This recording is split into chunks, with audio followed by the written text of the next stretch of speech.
Corona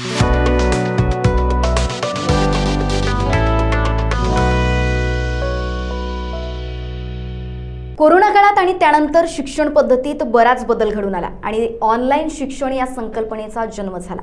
या सर्वांचा फायदा घेत अनेक ऑनलाईन शिक्षण संस्था सक्रिय देखील झाल्या आणि अल्प वेळेत प्रसिद्धीस देखील आल्या। मात्र या व्यतिरिक्त आणि विद्यार्थ्यांना सोपी वाटणारी आपली पारंपरिक ऑफलाईन शिक्षण पद्धतीचं महत्त्व मात्र अजूनही कमी झालेलं नाही। आजच्या शिक्षण पद्धतीविषयी सांगोपांग चर्चा करण्यासाठी आज आपल्यासोबत आहेत सायन्स प्लस अकॅडमीचे संचालक डॉक्टर रोशन कामलवार सर। नमस्कार सर, आपलं आमच्या महाराष्ट्र टीव्ही 24 न्यूज स्टुडिओमध्ये आपलं स्वागत आहे। शिक्षण पद्धतीत काळागणिक अनेक बदल होत गेले। आधी आई आणि वडील अभ्यास घ्यायचे, माझ्यापर्यंत देखील माझं शिक्षण आणि अभ्यास वडिलांनीच ट्यूशन सारखं घेतलेलं आहे घरी आणि ही पद्धत आता नवीन ट्यूशनची पद्धत प्रचलित झाली। काय सांगाल, शाळेच्या व्यतिरिक्त या ट्यूशन क्लासेसची नेमकी गरज काय? हे बघा मॅडम, कसं आहे की अगोदर आई वडील मुलांचा अभ्यास घ्यायचे।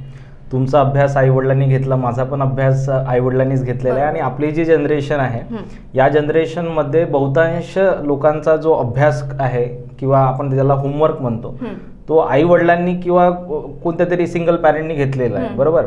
कारण पहिलेच्या काळामध्ये कसं असायचं की दोन पैकी कोणतरी एक व्यक्ती कामावर जायचा, म्हणजे जास्त करून वडीलच कामावरती जायचे आणि आई जी आहे ते हाऊसवाईफ असायची। तर त्यामध्ये कसं की आईला टाइम भरपूर मिळत होता आणि आई आपला अभ्यास घेऊ शकत होती। पण आताच्या काळामध्ये असं झालेलं आहे की 95% आई वडील किंवा पॅरेंट्स लोक असे आहे की दोन्ही पण जॉबवाले असतात, दोघांना पण वेळ नसतो। दुसरी गोष्ट म्हणजे अशी असते की ज्याला आपण एज्युकेशन गॅप म्हणतोय ना, जसं माझे जे पॅरेंट्स होते त्यांचं एज्युकेशन वेगळं होतं, माझं एज्युकेशन वेगळं आहे, ठीक आहे। जे एज्युकेशनच्या सिलेबसमध्ये जे ॲडव्हान्समेंट होत आहे त्या गॅपमुळे आई वडील जे आहे ते स्टुडंटचा अभ्यास घरी घेऊ शकत नाही, ठीक आहे। तर जसं आपण म्हणतो की माझे आजोबा जे होते त्यांना जे टेबल शिकवायचे ते पाव निमकीचे टेबल शिकवायचे। आपल्या काळामध्ये आपण 2च्या पाड्यापासून 30च्या पाड्यापर्यंत आपण टेबल शिकलेला आहे। पण आता जो कॅल्क्युलेशनचा भाग आहे तो चेंज झालेला आहे। टेबल आठवण्यापेक्षा जे स्टुडंट असतात ते अबॅकसचे क्लासेस लावतात, तर त्यांची जी कॅल्क्युलेशन करण्याची जी पद्धत आहे ती चेंज झालेली आहे। तर याच्यामुळे काय होतं की पॅरेंट्स लोक घरी तेवढा एफर्ट्स स्टुडंटसाठी टाकू शकत नाही, बरोबर। दुसरी गोष्ट अशी असते की टाइम नसल्यामुळे ते अभ्यास घेऊ शकत नाही। मग आपण गोष्ट करू शाळेची की शाळेमध्ये असं असते की शाळेचा जो शिक्षक असतो तर त्याचं एक रेस्ट्रिक्शन असते की त्याला दिलेल्या पाठ्यक्रमानुसार किंवा जे टार्गेट दिलेलं जाते स्कूलमध्ये त्यानुसार त्याला तो सिलेबस कव्हर करायचा असतो। ज्या त्यांच्या शिकवण्याच्या ज्या पद्धती असतात, ठीक आहे, त्या आपण म्हणू की एक रिजिड पद्धती आहे, जे जुन्या पद्धती त्याप्रमाणे शिकवतात। मुलांसोबत तेवढं ते फ्रेंडली वागत नाही आणि जसं स्कूलचे जे टीचर्स असतात ते स्टुडंटच्या ॲबिलिटीप्रमाणे शिकवत नाही, म्हणजे कोणाची ॲबिलिटी ग्रास्पिंग पॉवर जी असते स्टुडंटचं ते कमी असते है ना। तर स्कूलचे टीचर याकडे लक्ष देत नाही, त्यामुळे सगळ्यांकडे लक्ष देणं त्यांना शक्य होत नाही कारण की स्ट्रेंथ खूप जास्त असते आणि ते आपल्या पेसनुसार जे आहे ते सिलेबस कव्हर करत असतात। तिथे कुठे ना कुठे कोणत्या ना कोणत्या स्टुडंटला डिफिकल्टी जाते। प्रायव्हेट ट्यूशन क्लासेसमध्ये असं असते की स्टुडंटकडे सिलेक्शनचे चॉईसेस असतात जे स्कूलमध्ये त्यांना प्रोव्हाइड करण्यात येत नाही। जसं कोणत्या मॅथमॅटिक्सच्या टीचरचं समजत असेल पण सायन्सच्या टीचरचं समजत नसेल तर त्यांच्याकडे तो ऑप्शन नाही आहे। पण प्रायव्हेट क्लासेस कुठे लावायचे हा त्यांच्याकडे ऑप्शन असतो। कोणत्या टीचर्स आपल्याला समजत आहे किंवा नाही समजत आहे यासाठी ते सिलेक्शन करू शकतात की मला कोणत्या टीचरकडे जाऊन शिकायचं आहे, ठीक आहे। प्रायव्हेट ट्यूशन क्लासेसचे जे टीचर असतात ते अपडेटेड असतात, जे काही सिलेबसमध्ये चेंजेस होत आहे, जे नवीन क्वेश्चन्स येत आहे, जे नवीन टेक्निक्स येत आहे कमी वेळामध्ये जे कॅल्क्युलेशन करण्याची किंवा कोणता पण टॉपिक लक्षात ठेवण्याची, तर याच्यामध्ये प्रायव्हेट ट्यूशन क्लासेसवाले जे असतात टीचर ते स्वतःमध्ये इम्प्रूव्हमेंट करतात आणि त्याचा फायदा जो आहे तो स्टुडंटला होत असतो। त्यानंतर जे प्रायव्हेट ट्यूशन क्लासेसचे जे टीचर असतात ते स्टुडंटसोबत फ्रेंडली वागल्यामुळे मोटिवेशन सेशन घेतल्यामुळे त्यांचा कॉन्फिडन्स जो असतो स्टुडंटचा तो वाढत असतो. तर एकंदरीत असं सांगायचं म्हणजे प्रायव्हेट ट्युशन क्लासेसमध्ये जो ॲडव्हान्टेज मुलांना मिळत आहे तो घरच्या शिक्षणामध्ये किंवा आईवडिलांनी घेतलेल्या अभ्यासामध्ये किंवा स्कूलमध्ये घेतलेल्या अभ्यासामध्ये त्यांना तो मिळत नसतो. एकंदरीत असं म्हणता येईल की आजच्या काळाला अनुसरून ट्युशन क्लासेस गरजेचे झालेले आहेत. गरजेचं झालेलं आहे. बरोबर. काय वाटतं, अगदी लहान मुलांना सुद्धा पहिल्या क्लास वर्गापासून ट्युशनचा वेळेचा गृहपाठ या सारांचं व्यवस्थापन करणं त्यांच्या डोक्याला तरी त्रास देणारं वाटत नाही का? हा, तो थोडं त्रास देणार आहे. बरोबर. पण जसं आपण म्हणू की ट्युशन क्लासेस आणि स्कूलचा जे काही पाठ्यक्रम असतो आहे ना तो सारखा असतो. स्कूलमध्ये जे चॅप्टर त्यांना शिकवले जातात ते सेम चॅप्टर त्यांना क्लासेसमध्ये करवले जातात आणि त्याच्यामुळे त्यांची प्रॅक्टिस वाढते. तर असं वजन त्यांच्या डोक्यावरती पडत आहे असा वगैरे काही भाग नाही आहे. त्यांचं त्याच्यामुळे त्यांची प्रॅक्टिस वाढते आणि त्यांची जी इफिशियन्सी आहे, त्यांची जी ॲबिलिटी आहे ती वाढत असते. त्याच्यामुळे कोरोना काळापासून नावारूपास आलेल्या ऑनलाईन शिक्षण पद्धतीत बद्दल काय बोलाल? काय वाटतं तुमच्या मतात त्या किती उपयोगी आहेत? ऑनलाईन क्लासेसमध्ये मॅडम कसं असते की त्याचे ॲडव्हान्टेज तर भरपूर आहे. जर काही आपण डिसॲडव्हान्टेज जर सोडले तर ऑनलाईन क्लासेसमध्ये बेनिफिट्स खूप सारे आहेत. जसं ऑफलाईन आणि ऑनलाईनच्या जे ट्युशन फी म्हणतो त्याला जर आपण कम्पेअर केलं तर ऑनलाईन क्लासेसची जी फी असते ते खूप कमी असते. जसं आपण 11-12चं जे नीटचा जो कोर्स असतो ऑफलाईन क्लासेसमध्ये जाल तर तुम्हाला मिनिमम 1.5 लाखाच्या वरती तुम्हाला फीज मिळेल. पण जर ऑनलाईन क्लासेस जर तुम्ही अटेंड करत आहे तर तुम्हाला मिनिमम 3 ते 4 हजारापासून ऑनलाईन क्लासेसचे जे कोर्सेस आहेत ते चालू होतात. ते डिपेंड करते की कोणती ट्युशन क्लासेस ऑनलाईन क्लासेस किती याच्यामध्ये ती प्रोव्हाइड करत आहे. पण मिनिमम तुम्हाला 3 ते 4 हजारापासून ते क्लासेस मिळून जातील. तर एक पहिला फायदा म्हणजे असा आहे कॉस्टिंगचा की जे फीज असते ट्युशन फी ती मुलांना कमी मिळेल. दुसरी गोष्ट म्हणजे अशी आहे की ऑनलाईन क्लासेसमध्ये पण तुम्ही जसं नीटचं जर तुम्ही क्लासेस लावतो म्हटलं तर तुम्हाला 3 सब्जेक्टचे टीचर राहतील, फिजिक्स, केमिस्ट्री आणि बायोलॉजी. बरोबर. आता आपण ऑफलाईन क्लासेसमध्ये जर ट्युशन लावलेलं आहे तर त्याच्यामध्ये कसं असतं की तुम्हाला बायोलॉजी, केमिस्ट्रीच्या टीचरचं समजत असेल तर फिजिक्सच्या टीचरचं समजत नाही किंवा फिजिक्सच्या टीचरचं समजत असेल तर तुम्हाला केमिस्ट्रीचं समजत नाही. तर याच्यामध्ये कसं ऑफलाईन क्लासेसमध्ये जे असते की 3 सब्जेक्टमधलं कोणता तरी एक सब्जेक्ट जो आहे तो थोडासा मुलांना त्याच्यामध्ये प्रॉब्लेम जातो. ऑनलाईनमध्ये कसं असते की मुलगा आपल्या सोयीनुसार आपल्या सिलेक्शननुसार टीचर जे आहे वेगवेगळ्या टीचरला अटेंड करू शकतो. जसं बायोसाठी त्याला जो टीचर आवडत असेल तो तर त्या टीचरचा ऑनलाईन क्लासेस अटेंड करेल. फिजिक्स जिथून त्याला समजत असेल तिथे तो अटेंड करेल. ऑफलाईनमध्ये या कंडिशन्स नसतात. ऑफलाईनमध्ये जे 3 टीचर तुम्हाला दिलेल्या बॅचमध्ये तुम्हाला त्यांचेच क्लासेस अटेंड करावे लागेल. तर तो एक ऑनलाईनचा एक फायदा आहे. त्याच्यानंतर ऑनलाईन क्लासेसमध्ये फ्लेक्झिबिलिटी खूप जास्त असते. वेळेची पण फ्लेक्झिबिलिटी असते आणि लोकेशनची पण फ्लेक्झिबिलिटी असते. म्हणजे ऑनलाईन क्लासेस जेव्हा तुम्ही अटेंड करता तर असं काही रेस्ट्रिक्शन नाही की तुम्हाला एक पर्टिक्युलर जागेवरती जाऊनच ते क्लासेस अटेंड करायचे. तुम्ही आपल्या जे स्टडी रूम असेल तुमची तिथे जाऊन तुम्ही आपले क्लासेस अटेंड करू शकता. जर तुम्ही कोणत्या दिवशी जर समजा बाहेर फिरायला गेलेले आहे, कोणाच्या गावी गेलेले आहे, तुम्हाला तो क्लास तिथून पण तुम्ही अटेंड करू शकता. हा फ्लेक्झिबिलिटीचा फायदा आहे. ठीक आहे. आणि त्याच्यामध्ये कसं असते की ऑफलाईन क्लासेसमध्ये कधी कधी काय होतं की मुलगा जो जेव्हा क्लासेस अटेंड करतो तर तेव्हा कधी कधी त्याला त्या क्लासेसमध्ये त्या वेळेत लक्ष नसल्यामुळे तो टॉपिक त्याला समजत नाही. ऑनलाईनमध्ये कसं असतं की तो वारंवार त्या रेकॉर्डेड लेक्चरला अटेंड करू शकतो. जर त्याला मॉर्निंगला नसेल समजलं आणि तो सायंकाळला अभ्यासाला बसेल तर तो त्याला रिवाईज करू शकतो. तर रेकॉर्डेड व्हिडिओ वारंवार बघू शकतो. हा एक फायदा आहे त्याचा. तर ऑनलाईन क्लासेसचे फायदे भरपूर आहेत पण त्याचे काही डिसएडव्हान्टेज आपण जे म्हणू ते पण राहणारच आहे. हां. ऑफलाईन आणि ऑनलाईन शिक्षणासाठी नवनवीन संस्था त्या कोरोना काळापासून नव्यानं उदयास आल्या. काय वाटतं, हा व्यवसायाचा एक भाग झालाय का? बघा मॅडम की ट्युशन क्लासेस जर आपण आजच्या याच्यामध्ये जर आपण बघितलं की प्रत्येक ट्युशन क्लासेस जो आहे ते बिझनेसच्या दृष्टिकोनातून बघितले जाते आणि खरं म्हणजे 90% 95% लोकांनी त्याला बिझनेसच केलेला आहे.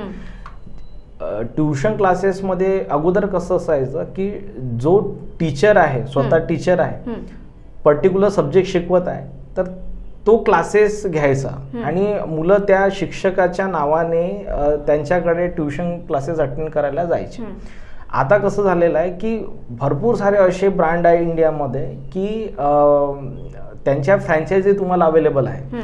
तर जो इन्व्हेस्टमेंट करणारा व्यक्ती आहे, ज्याच्याकडे 50 लाख 1 करोड रुपये आहेत, जो इन्व्हेस्टमेंट करू शकतो, तो फ्रँचायझी विकत घेतो, ट्युशन्स क्लासेस ओपन करतो, चांगला इन्फ्रास्ट्रक्चर ठेवतो, मार्केटिंग टीम ठेवतो आणि जे टीचर लोक असतात त्या टीचर लोक बाहेरून आणतात.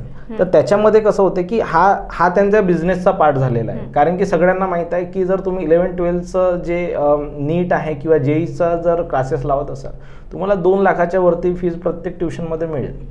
त्याच्यामुळे जे बिझनेस करणारे लोक आहे ते फ्रँचायझी घेऊन हे ट्युशन क्लासेस चालवत आहे. तर हा एक बिझनेसचा पार्ट झालेला आहे. पण तुम्हाला 10% ट्युशन क्लासेस असे मिळतील की जे स्वतः टीचर लोकांचे आहे, म्हणजे जे संस्थापक आहे ते स्वतः टीचर लोक आहे आणि ते खरंच स्टुडंटच्या प्रती आणि आपल्या ज्या प्रोफेशनच्या प्रती डेडिकेटेड असतात आणि अशा ट्युशन क्लासेसचे फीस पण कमी असते. जर तुम्ही जसं आपण म्हटलं बिझनेसचा पार्ट आहे, तर तुम्हाला नीटची जे फीज आहे ते मिनिमम तुम्हाला 1.5 लाख रुपये मिळेल, ठीक आहे, आणि मॅक्झिमम तुम्हाला 3.5 लाखापर्यंत पण मिळून जाईल. तर बिझनेस म्हटलं म्हणजे फीज जास्त आली आणि जर तुमचं डेडिकेशन म्हटलं म्हणजे की नाही माझं प्रोफेशन आहे, माझं डेडिकेशन आहे, मला स्टुडंटसाठी काहीतरी करायचं आहे, तर सगळ्या गोष्टी कन्सिडर करून जर फीज मिनिमम जर आपण म्हटलं की जास्तीत जास्त जे फीज आहे नीटची किंवा जेईची जास्तीत जास्त 1 ते 1.20 पर्यंत राहू शकते, म्हणजे 1,20,000 पर्यंत ठेवायला पाहिजे. जसं आपण म्हणतो की ट्युशन क्लासेस जर आपण चालवायचं आहे तर त्याच्यामध्ये भरपूर साऱ्या गोष्टी तुम्हाला लक्षात घ्याव्या लागेल. जसं ट्युशन क्लासेस घ्यायचं आहे, तुम्हाला ट्युशन क्लासेसचा रेंट द्यायचा आहे, इलेक्ट्रिक बिल द्यायचं आहे, एम्प्लॉई असतील तर एम्प्लॉईचा खर्च द्यायचा आहे, तुमचं इन्फ्रास्ट्रक्चर जर चांगला डेव्हलप असेल तर इन्फ्रास्ट्रक्चर जे आहे त्याचा मेंटेनन्सचा खर्च काढायचा आहे. आणि हा सगळा खर्च काढून जर आपण मिनिमम जरी म्हटलं तरी मिनिमम 1 लाखपर्यंत फीज घ्यायला पाहिजे. 1 लाखमध्ये सगळं मॅनेज होते. जो ट्युशन क्लासेस नीटची फीज 1 लाख ठेवत असेल, मॅक्झिमम 1,20,000 ठेवत असेल, जेईची फीज मॅक्झिमम 1.5 लाखापर्यंत ठेवत असेल, तर आपण समजायचं की हा याचा बिझनेसचा पार्ट नाही आहे, हा खरंच डेडिकेटेड टीचर आहे आणि हा स्टुडंट डेडिकेशनमुळेच यांनी ट्युशन क्लासेस चालू केलेला आहे. पण जिथे तुम्हाला फीज 1.5 लाखाच्या वरती मिळेल, 2 लाखाच्या वरती फीज जिथे मिळेल, असं समजायचं की हा बिझनेसचा पार्ट झालेला आहे. आणि जसं याच्यामध्ये आपण म्हणू की फीज जास्त असण्याचं कारण काय, जसं आपण म्हटलं की कॉस्टिंग खूप जास्त असते ना, जे काही खर्च असतो ट्युशन क्लासेसचा, हा ट्युशन क्लासेसचा खर्च आपल्याला काढायचा असतो, बरोबर, आणि त्याच्यामुळे तिकडे फीज वाढत असते. तर याच्यामध्ये आपण असं म्हणू की थोडी चुकी सोसायटीची आहे, पॅरेंट्स लोकांची आहे. कारण जेव्हा आपण कोणत्या ट्युशन क्लासेसकडे बघतो तर आपण सगळ्यात अगोदर एक गोष्ट बघतो की यांचं इन्फ्रास्ट्रक्चर कसं आहे, क्लासरूममध्ये AC लागलेले आहेत की नाही आहे ना. तर इन्फ्रास्ट्रक्चर बघूनच 60-70% पॅरेंट लोक जे आहेत ते ॲडमिशन घेतात, ठीक आहे. तर त्याच्यामुळे इन्फ्रास्ट्रक्चर मेंटेन करण्याच्या चक्करमध्ये ट्युशन क्लासेसवाल्यांना फीज वाढवावी लागते. तर असं काही नाही, मी पण स्वतः ट्युशन क्लासेस चालवतो, पण आम्ही इन्फ्रास्ट्रक्चरकडे जास्त लक्ष देत नाही, आम्ही शिक्षणाकडे लक्ष देतो, म्हणून आमच्या क्लासेसची फीस सुद्धा कमी आहे. तुम्ही स्वतः सायन्स प्लस ट्युशन क्लासेस चालविता, काय वाटतं ऑनलाईन शिक्षणापेक्षा ऑफलाईन शिक्षण किती उपयोगी आहे, विद्यार्थ्यांना च्या काय प्रतिक्रिया येतात आणि विद्यार्थ्यांना काय आवडतं? जसं आपण म्हटलं मॅडम की ऑनलाईन क्लासेस जे आहे त्याचे बेनिफिट्स भरपूर सारे आहेत, पण जसं मी म्हटलं की त्याचे थोडेसे डिसॲडव्हान्टेज आहे ऑनलाईन क्लासेसचे.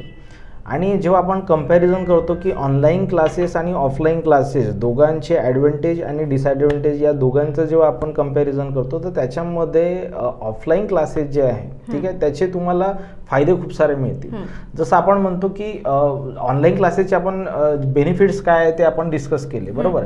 पण ऑफलाईन क्लासेसमध्ये एक पॉईंट असा असतो की जेव्हा टीचर सगळ्या स्टुडंटला जेव्हा शिकवत असतो तर टीचरला एक गोष्ट समजायला येते की आपल्या क्लासमध्ये बसलेल्या मुलांपैकी कोणत्या स्टुडंटला हा टॉपिक समजत आहे किंवा नाही समजत आहे. तर टीचर बरोबर त्या स्टुडंटवरती कॉन्सन्ट्रेट करू शकतो, त्याचा काय वीक पॉईंट आहे तो वीक पॉईंट काढू शकतो बरोबर, आणि त्याच्यावरती तो वर्क करू शकतो. ऑनलाईन क्लासेसमध्ये असं नसते. ऑनलाईन क्लासेसमध्ये टीचरचं फक्त एकच टार्गेट असते की मला हा आज टॉपिक संपवायचा आहे बरोबर, आणि ऑनलाईन क्लासेसमध्ये तुम्हाला स्टुडंटच्या कमेंट शिवाय दुसरं काहीच दिसत नाही आहे ना, त्याच्या चेहऱ्यावरचे एक्सप्रेशन दिसत नाही, स्टुडंट दिसत नसतो आहे ना. तर त्याच्यामुळे कसं असतं की टीचर प्रत्येक स्टुडंटकडे लक्ष देऊ शकत नाही. ठीक आहे. दुसरा पॉईंट असा आहे की जसं आपण म्हणतो की टीचर जो असतो हा स्टुडंटच्या ॲबिलिटीनुसार, तो इफिशियन्सीनुसार तो आपला पेस जो आहे ना तो ॲडजस्ट करत असतो. जसं कोणता टॉपिक जर स्टुडंटला जर थोडा समजत नसेल, त्याला डिफिकल्ट जात आहे, तर त्या टॉपिकला आपण काय करतो की थोडं स्लो शिकवतो. जो टॉपिक एका लेक्चरमध्ये संपणारा असतो त्याला आपण 2 पण लेक्चर घेतो. ते डिपेंड करते स्टुडंटवरती आहे ना. तर ते तुम्हाला तेव्हाच कळेल जेव्हा तुम्हाला स्टुडंटचा फेस दिसेल. तर हा एक फायदा आहे ऑफलाईन क्लासेसचा. दुसरी गोष्ट म्हणजे की ऑनलाईन क्लासेस मध्ये तुम्ही कॉन्सन्ट्रेशन, स्टुडंट कॉन्सन्ट्रेशन नाही ठेवू शकत. जसं आपण म्हणतो की आपलं जे कॉन्सन्ट्रेशनचा एक रूल आहे की तुम्ही ऑफलाईन क्लासेसमध्ये मॅक्झिमम 45 मिनिट्सपर्यंत, जास्तीत जास्त 1 तासापर्यंत तुम्ही कॉन्सन्ट्रेशनने ऐकू शकता. म्हणून लहानपणापासून आपण शिकत आलेलो आहे आणि आपला जो लेक्चर राहत होता तो 40 मिनिट्सचा राहत होता बरोबर, की 40 मिनिटाच्या वरती कोणतेच लेक्चर राहत नाही. त्याचं कारण असं आहे की मुलगा कॉन्सन्ट्रेशननी फक्त 40 मिनिट चांगल्या तऱ्हेने लक्ष केंद्रित करू शकतो बरोबर. पण ऑनलाईन क्लासेसमध्ये असं आलेलं आहे की ऑनलाईन क्लासेसमध्ये एक लेक्चर जो आहे, जसं म्हणजे कम्प्लीट चॅप्टर इन 1 डे बरोबर, तर त्याच्यामध्ये 3-3, 4-4 तासासाठी ऑनलाईन क्लासेस घेतलेल्या जातात. मुलगा एवढा वेळ कॉन्सन्ट्रेशन करू शकत नाही. आणि ऑनलाईन क्लासेस जे आहे हे मॅच्युअर स्टुडंटसाठी असतात, ज्यांचं ग्रॅज्युएशन झालेलं आहे, पोस्ट ग्रॅज्युएशन झालं आहे, आणि त्यांना ते गोष्ट कळत आहे की नाही आपल्याला हे करायलाच पाहिजे, हे केल्याशिवाय गत्यंतर नाही आहे. तर त्या मॅच्युअर स्टुडंटसाठी ऑनलाईन क्लासेस खूप चांगले आहे. पण जर आपण म्हटलं की अंडर ग्रॅज्युएशनचे जे स्टुडंट्स आहे किंवा 11-12चे जे स्टुडंट्स आहेत त्यांच्यासाठी ऑनलाईन क्लासेस नाही. कारण तुम्हाला पण माहिती आहे आणि सगळ्यांना माहिती आहे की एक कोरोनाच्या काळामध्ये एक खूप मोठा बदल झाला स्टुडंटमध्ये, की त्यांना मोबाईलचं वेळ खूप जास्त लागलेलं आहे बरोबर. मुलांना आईवडिलांनी मोबाईल दिलेला होता कशासाठी, ऑनलाईन क्लासेस अटेंड करण्यासाठी, पण त्यांनी इंस्टाग्रामच्या, फेसबुकच्या आयडी ओपन केले, यूट्यूब पाहत गेले आहे ना. तर त्याच्यामध्ये ती एक वाईट सवय मुलांना लागलेली आहे. तर मोबाईलची जी हॅबिट त्यांना लागलेली आहे त्याच्यामुळे त्यांचं खूप नुकसान होते. तर ऑनलाईन क्लासेस जेव्हा ते अटेंड करतात तर कॉन्सन्ट्रेशन 10-15 मिनिटं राहतं त्याच्यानंतर मग ते इंस्टाग्रामची आयडी ओपन करून बसतात किंवा यूट्यूबच्या आयडी यूट्यूब ओपन करून बसतात. तर हा एक डिसएडव्हान्टेज आहे आपल्या ऑनलाईन क्लासेसचा.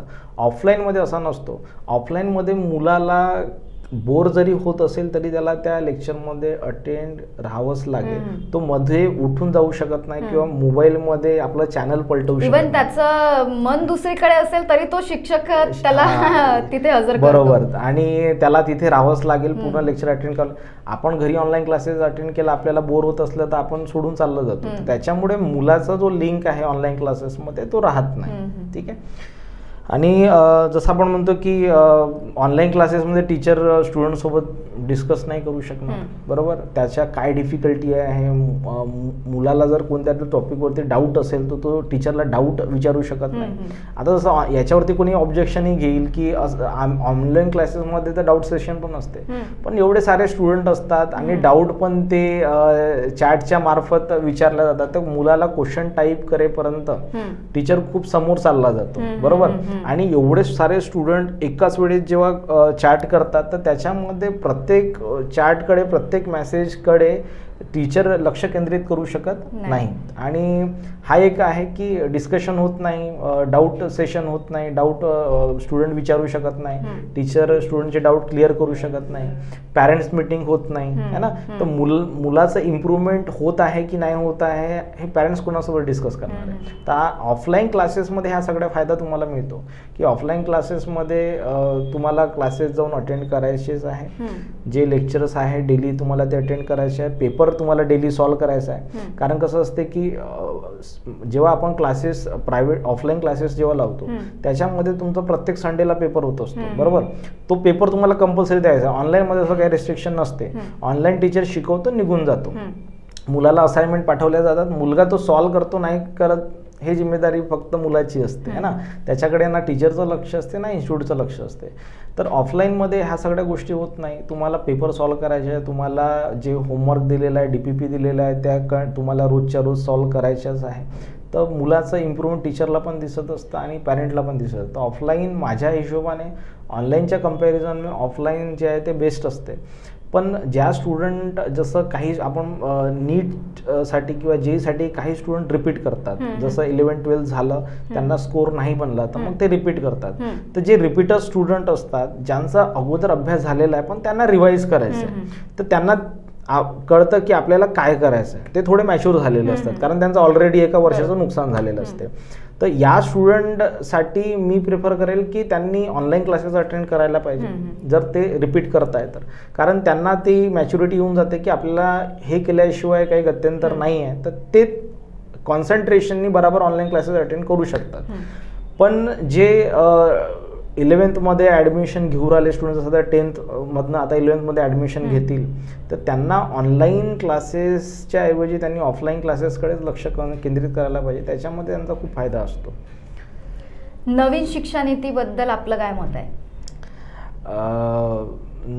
बघा मॅडम, बऱ्याच प्रतिक्रिया सगळीकडून आल्या, शिक्षकांकडून आल्या, सगळीकडून आल्या. हा, काही स्टुडंट जे काही जे टीचर लोक आहेत त्यांना नवीन शिक्षा नीती आवडलेली आहे, काहींना आवडलेली नाही आहे.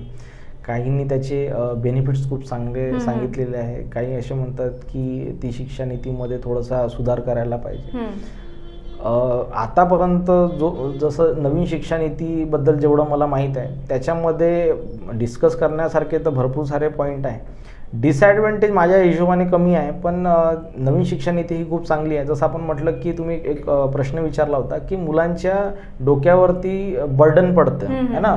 तर जसं आपण म्हणतो की आता पण आपल्याला दिसतं की जे फर्स्ट स्टँडर्ड सेकंड स्टँडर्ड जे स्टुडंट असतात त्यांच्या बॅगमध्ये एवढे सारे पुस्तकं असतात, एवढे बुक असतात, नोट्स असतात, ठीक आहे, की त्यांच्यासाठी ते खूप जास्त होऊन जातं. तर त्या गोष्टीकडे लक्ष देऊन जे नवीन शिक्षा नीतीमध्ये जे नियम ॲड केले गेलेले आहे आणि नवीन शिक्षा नीती जे आणलेली आहे तर ते लहान मुलांच्या दृष्टिकोनातून चांगलं आहे. आणि त्याचे ॲडव्हान्टेज माझ्या तरी मते खूप चांगले आहे की मुलगा जो आहे त्याला ज्या सब्जेक्टकडे कॉन्सन्ट्रेट करायचं आहे तो बरोबर त्या सब्जेक्टकडे कॉन्सन्ट्रेट करू शकतो. आता नवीन शिक्षा नीतीबद्दल जर डिस्कशन करतो म्हटलं तर खूप मोठा टॉपिक आहे तो है ना. तर नवीन शिक्षा नीती जी आहे माझ्या मते मुलांना त्याचा खूप फायदा होईल आणि ती अंमलात आणल्याच्या नंतर त्याचे लोकांना ॲडव्हान्टेज खूप सारे दिसतील. आपल्या मते शिक्षणाचा उद्देश नेमका काय असला पाहिजे? नोकरी मिळवणं की एक सुसंस्कृत नागरिक घडवणं? शिक्षणाचा जो महत्त्व आहे, ठीक आहे, त्याच्यामध्ये हे दोन्ही पण पॉईंट आपण ॲड करू की कोणी पण शिक्षण जेव्हा शिकतं तर त्याला एकतर नोकरी किंवा बिझनेस करायचा असतो आणि नोकरी आणि बिझनेस हा आपल्या एक जीवनाचा भाग आहे. बरोबर. तुम्ही असं म्हणू शकत नाही की मी शिक्षण शिकून सुसंस्कृत नागरिक होतो आणि नोकरी बिझनेस वगैरे काही करत नाही ना. कारण तो आपल्या एक जीवनाचा भाग आहे. तुम्ही पैसे कमवाल तरच तुम्ही आपलं जे आपण म्हणतो की आपली जी गाडी आहे ती समोर चालेल, बरोबर. तर शिक्षण जे आहे त्याचा पहिला जे प्रायोरिटी असते ती आपण जसं म्हणू की कोणता पण पॅरेंट जे आहे ते लहान मुलांना लहानपणापासून असं सांगत असतात की तुला डॉक्टर व्हायचं आहे, तुला इंजिनियर व्हायचं आहे, तुला हे व्हायचं आहे, ते व्हायचं आहे, बरोबर. मुलाला त्या शिक्षणाचं महत्त्व पॅरेंट्स लोकांनी अगोदर पटवून दिलं पाहिजे. पण पॅरेंट्स लोक काय करतात की तुला डॉक्टर व्हायचं आहे, तुला इंजिनियर व्हायचं आहे आणि तू इंजिनियर जर झाला तर तुला एवढ्याचा पॅकेज मिळेल, एवढाचा पॅकेज मिळाला तर मग आपण गाडी घेऊ, बंगला घेऊ. तर मुलाला फक्त शिक्षणाचं महत्त्व एकच कळते की मला नोकरी करायची आणि मला मोठ्या पॅकेजवाली नोकरी करायची आहे. पण जर मुलांना त्या शिक्षणाचं जर महत्त्व अगोदरपासून पटवून दिलं की नाही, तुला नोकरी मिळेल आणि चांगली मिळेल जर तू आपल्या फील्डमध्ये चांगला डेडिकेशनने जर काम केलं. असं गरजेचं नाही की तुम्ही इंजिनियर बनला तर तुम्हाला चांगला मोठा पॅकेजेस मिळेल, पण काही असे असतात की इंजिनिअरिंग न करता पण चांगला कमवत आहे, चांगला बिझनेस डेव्हलप केलेला आहे, त्यांनी नोकऱ्या करत आहे, चांगलं आहे ना. तर शिक्षण शिकल्याच्या नंतर जो खरा शिक्षण शिकतो, ज्याला शिक्षणाचं महत्त्व कळलेलं आहे, तो सुसंस्कृत नागरिक जरूर होतो. तर असं म्हणणार नाही की शिक्षण हे सुसंस्कृत नागरिक होण्यासाठी आपण करतो असं नाही आहे. जो शिक्षण शिकेल तो सुसंस्कृत नागरिक होणारच आहे. आणि शिक्षण हे नोकरीसाठी शिकल्या जाते हे पण आपण असं म्हणू. तर हे दोन्ही पण जे आपण म्हणू की सुसंस्कृत नागरिक किंवा नोकरी, ह्या दोन्ही कारणासाठी आपण शिक्षण शिकत असतो. एकाच नाण्याच्या दोन बाजू असल्यासारखं म्हणता येईल. बरोबर. चांगले विद्यार्थी घडविण्यात आपलं सायन्स प्लस अकॅडमीची भूमिका काय आहे? मॅडम बघा कसं आहे की आम्ही 11th आणि 12th जे आहे त्याच्यामध्ये मी बायो शिकवतो. तर त्याच्यामुळे आम्ही फक्त नीट बायोलॉजी जे कॉम्पिटिटिव्ह एक्झाम असते MBBSच्या ॲडमिशनसाठी, जर तुम्हाला गव्हर्नमेंट कॉलेजेसमध्ये MBBSमध्ये ॲडमिशन घ्यायचं आहे, BMSमध्ये म्हणजे मेडिकल फील्डमध्ये ॲडमिशन घ्यायचं आहे, तर त्यासाठी गव्हर्नमेंटने नीट एक्झाम ही कंपल्सरी केलेली आहे. बरोबर. तर नीटचं प्रिपरेशन आम्ही करून देतो. आणि आमचं जे ट्युशन क्लासेस आहे खूप मोठं ट्युशन क्लासेस नाही आहे. आम्ही इन्फ्रास्ट्रक्चरकडे जास्त लक्ष देत नाही, पण आम्ही अभ्यासाकडे, मुलांच्या रिझल्टकडे लक्ष देतो. आणि आम्ही फक्त, मी बायोचा टीचर असल्या कारणाने आम्ही फक्त आणि फक्त नीटकडेच कॉन्सन्ट्रेट करतो. तर आम्ही नीटचं प्रिपरेशन करून देतो स्टुडंटचं. आणि आमच्या गायडन्सखाली भरपूर सारे स्टुडंट जे आहे ते चांगल्या रँक आणि चांगलं एक्झाम क्लिअर करून चांगल्या कॉलेजमध्ये त्यांना ॲडमिशन पण मिळालेलं आहे. विद्यार्थ्यांना थोडक्यात काय संदेश द्याल, काय मार्गदर्शन कराल? थोडक्यात संदेश म्हणजे स्टुडंट जे काही 10वीमध्ये स्टुडंट असतील किंवा आता 12thमध्ये स्टुडंट असतील, त्या स्टुडंटना मार्गदर्शन म्हणजे असं की त्यांनी आपलं 100% द्यायचं आहे, अभ्यास करायचा आहे. आणि तुम्ही जे काही केलेला मेहनत आहे त्याचा फळ तुम्हाला कधी ना कधी मिळणारच आहे. तर फक्त मेहनत करत राहा, अभ्यास करत राहा. आणि येणाऱ्या एक्झामसाठी तुम्हाला सगळ्यांना बेस्ट ऑफ लक. तर तुम्हाला तुमच्या मेहनतीचं फळ नक्की मिळेल. तर हे होते आपल्यासोबत सायन्स प्लस अकॅडमीचे संचालक डॉक्टर रोशन कमलवार सर. नवनवीन व्यक्तिमत्वाशी भेट करण्यासाठी बघत रहा महाराष्ट्र TV 24. खास मुलाखत या कार्यक्रमात तुर्तास निरोप द्या. पुन्हा भेटूया. तोपर्यंत बघत रहा महाराष्ट्र TV 24. नमस्कार. गंजेपन एक समस्या. क्या आप गंजेपन से छुटकारा पाना चाहते हो? तो आइए साई नेचुरल ब्यूटी केयर. गंजेपन से छुटकारा केवल 1.5 से 2 घंटे में. विदेश की टेक्नोलॉजी अब भारत में. American non surgical hair replacement centre. Complete hair washable, hair weaving, bonding, tattoo and piercing centre. Permanent and temporary tattoo. Sai natural beauty care. Mr. Vinod Jamdade. 9552333129 and 9226210293. Our branch, shop number 114, Sadode Plaza, near Podareshwar, Ram Mandir, CA Road, Nagpur. And Hari Archana Complex, block number 49, Oudkhana Road, Medical Square, Nagpur.